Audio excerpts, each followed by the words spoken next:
making an offer. It's not just the price. It's not just $1 million or $1.1 million or whatever. There's a bunch of different things. Obviously, your realtor is going to help you understand what the comps are in the neighborhood and what other people have been paying and similar finishes. In San Francisco, that's challenging because you could have one house and literally the house next to it could be a 2-bedroom, 2-bath, as same as your 2-bedroom, 2-bath you're looking at. But if one could have a total different finish level and one could have been built 100 years ago, the other could have been built 20 years ago, right? So there's going to be a lot of variation in that. Realtor is going to really be able to help you understand what the true market value for that home is. There's then the terms. So there's, a lot of different things that go in the terms. Those could be what contingencies you have. So for example, do you have an inspection? Do you have an appraisal contingency? Do you have a financing contingency? I really pride myself on helping my clients before we ever even start looking at homes. I sit down with them and actually go over. In San Francisco, our purchase agreement is 8 pages long, and I go through the entire thing with them on a Zoom session like this, explaining all those different terms and different things on the contract so they understand those before they actually get into making an offer on a property, which is really important because those contingencies are all your escape lever. We call them your opportunity to get out of the deal, and it has to be something that's outlined in there. So for example, if you do an inspection contingency and during the inspection they say, oh yeah, we looked at the fireplace and the fireplace is not safe to use because there's cracks in the chimney as you go up.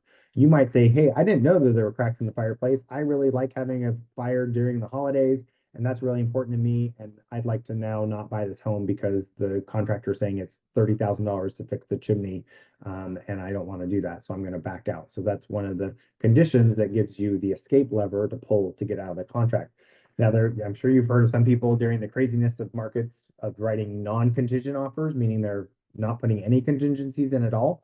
The risk of that is that you don't have any way of backing out if you find out information about the property once you're in escrow. You are committed to purchasing that property. So the next thing is, performing your due diligence. Those contingency periods vary. So like the inspection may be 15 days. The appraisal may be only 7 days. We work with your lender to understand exactly what those different contingency periods are. It varies for each one. And it can actually vary, like an appraisal contingency could be as short as 7 days or it could be 14 days. It really just depends on what your lender says. Obviously, if the inspection exposes any structural hidden issues, we can then have the opportunity to go back to the seller and say, hey, we found something that we didn't know was in this house, and now we would like to have you repair that.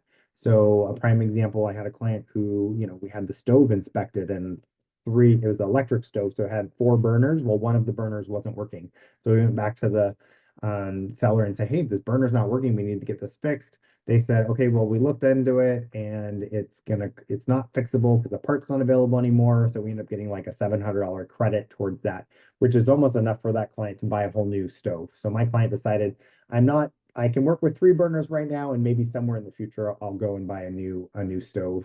But I'll be fine with the 3 burners out of 4 right now in the time being, right? And then the appraisal financing contingency, we work with the bank to finalize those and make sure that that's all good.